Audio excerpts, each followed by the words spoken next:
let's go over some of the functions of the Tektronix 2201 digital storage oscilloscope. We have intensity, focus, beam find, channel 1, channel 2, and then we have our time scale. These knobs here correspond to voltage per division on the 1x and the 10x probe scale. Same with channel 2. In the time scale, we have seconds per division and a magnification of 1x and 10x. The knobs on the top correspond to positions of the wave, your vertical position and horizontal position. AC, ground, and DC. We're going to be measuring an AC wave, so it is set to AC. Or the source is in vert mode, which will allow us to measure channel 1 and channel 2. For the purpose of this lab, we will not consider the triggering section. Note, this model has a beam find, but I would like you to use it in such a way that you will not need to use the beam find, as most models do not come with that feature. Currently, I have a 1 kilohertz triangle wave on the function generator, and it's also displayed on the screen, channel 1. Now, the volts per division scale is the vertical scale. So if we look on the screen, there are divisions separated, and there are 5 markings per division. So those division numbers are in 0.2 of a division. So you're measuring the height from the top to the bottom. You go to the peak 1, and you can position it where you'd like to, such that the peak falls on a line. And from there, I will count up 1, 2, 3, 4. That looks to be 4.5 divisions. Now for the time scale is your horizontal scale. By adjusting the knob, you could either stretch the wave out, thus decreasing the amount of time per division, or we can condense the scale, increasing the amount of time per division. Our goal is to show 1 to 2 wavelengths when measuring. If you show too many, it is hard to get a more accurate representation of the time, as it'll be too close together.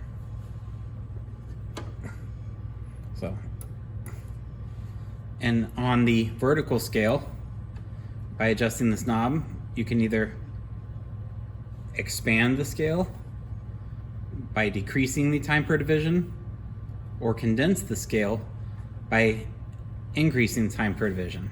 During your quiz, you're not going to be able to see what information is on the function generator. You're going to be given an unknown frequency, an unknown wave type, and an unknown amplitude. Also, the positions and the dials and the focus will be changed before your quiz. So during your quiz, first step, turn on the function generator. And as we can see, there is nothing on the screen. And that is because this signal could be anywhere off the screen, on any size, and compressed in any way. A lot of times, you'll go to the beam find, press beam find, and you'll see a bright beam on the screen, and it does not look like a wave. It just tells me that it is located somewhere in the upper 2 quadrants. Because if you look at this in 4 quadrants, it is in the upper 2. I suggest not using the beam find. What that does is it turns everything up to a max amplitude, and holding on the beam find can hurt the screen. And again, some machines do not have a beam find. So my goal is to do this very methodically. First off, I will turn up my intensity to make sure it would even show up on the screen. Make sure I'm in vert mode, 1x magnification, and we are on channel 1 and AC. Let's work in seconds per division real quick. Right now, my seconds per division is set on XY. Let's go into a time scale. Now it is currently at 0.1 seconds per division. And that is, it's not even blinking on the screen. So we're gonna speed it up into the millisecond range. And now this would produce a wave if correctly oriented. Okay, next I'm gonna go to my volts per division range. It is set at 5 millivolts per division. So therefore, if this signal was a 1 volt signal, it would be 200 divisions tall. This screen only shows 8 divisions. So we turn it down, 10 millivolts per division, 20, 50, 0.1, 0.2, 5, 1. I'm gonna go to 1 volt per division. So it'll show me if it had a 1 volt signal, it'd be 1 division tall. 2 volt signal would be 2 divisions tall. Next, I'm going to do the horizontal position, because whether it is all the way to the right or all the way to the left, it will always be on position on the screen. First thing I'm going to do is do the vertical position, because whether that signal is all the way to the left or all the way to the right, a part of it will always be on the screen. So I'll go to the vertical position. I see that it's turned all the way to the right, so I'm going to start bringing that down until we get something on the screen. Now let's turn the intensity down. Focus up that beam. I've centered it. I will go to the horizontal position to make sure the entire wave is contained on the screen. And from there, I'm going to try and make the signal taller.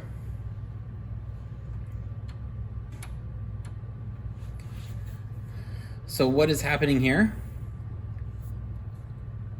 I found a signal and placed it on the screen.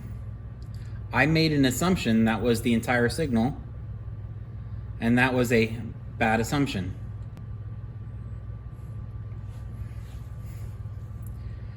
I only had one part of the wave on the screen. So this is a square wave, so I needed to bring both parts onto the screen and center them. I'll then increase until I get 1 to 2 wavelengths on the screen and take my measurements. My measurements are from the bottom to the top for volts per division. So I'll count 1, 2, 3, 4.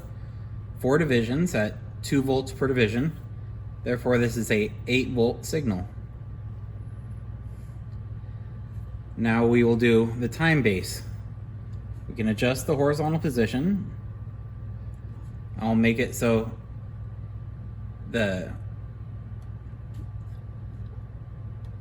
I'm going to use, in your quiz, it mentions measure time from positive going crossing to positive going crossing. So from the bottom to the top, going in the right direction, if you imagine an arrow, that arrow would follow up on this faint line, and that is a positive upward going crossing the x-axis to the next one. So I can measure from the faint line to the next faint line, but on a square wave I would like to use from the bottom to the next bottom.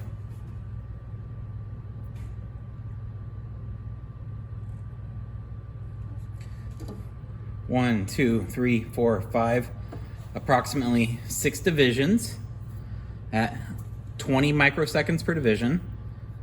So you multiply those. So 6 times 20, 120 microseconds. That is the time base. If I want frequency, it's 1 over that number. Let's go through it one more time. Steps to finding the signal. Turn on the power. Vert mode. Times 1. Channel 1. Because my channel 1 is hooked up to the function generator. I will turn up my intensity. Set my seconds per division in the millisecond range. And now adjust the vertical position so that you see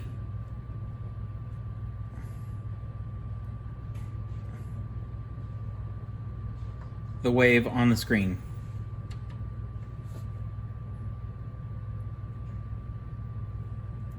I moved my volts per division to 1. It's a good starting point. Once you see a wave on the screen, center it. Make sure it's fully contained on the screen using the horizontal position.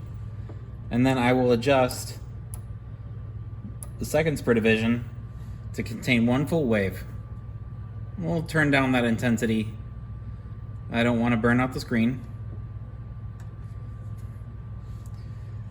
Once we contain 1 full wavelength in both the horizontal and vertical positions, we'll do our measurements.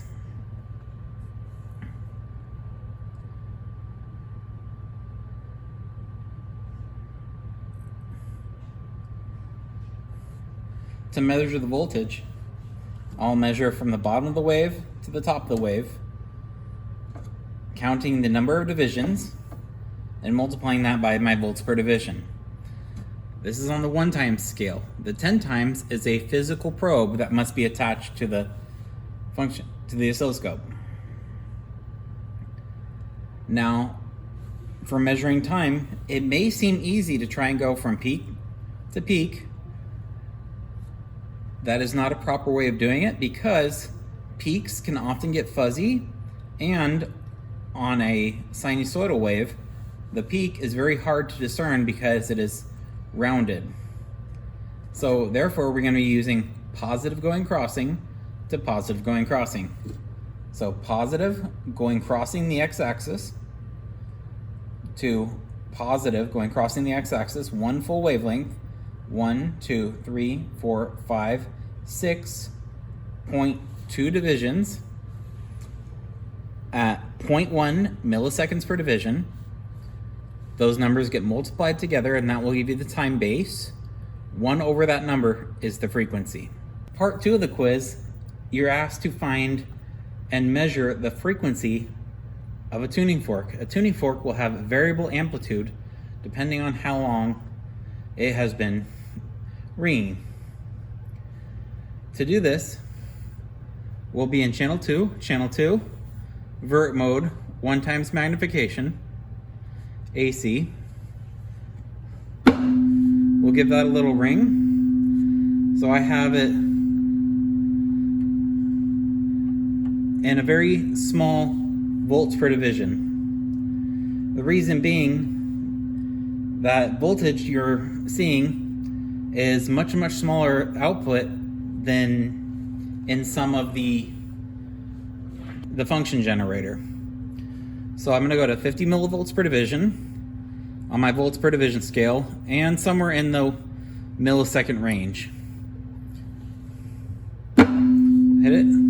I'll use my vertical position to get an amplitude on the screen. I'll move my horizontal position. And I can adjust it, but you're going to keep adjusting it more and more and more as that amplitude goes down. But notice that as you turn the amplitude, the volts per division down, you're going to see vibrations on the screen.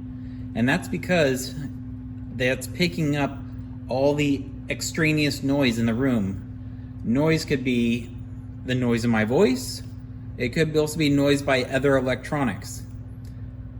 It's super common to see noise in the 50 to 60 hertz range, and that is because of light bulbs and the frequency of the power coming out of the wall outlet. So now we're looking at the world a little too closely. We need to take that signal,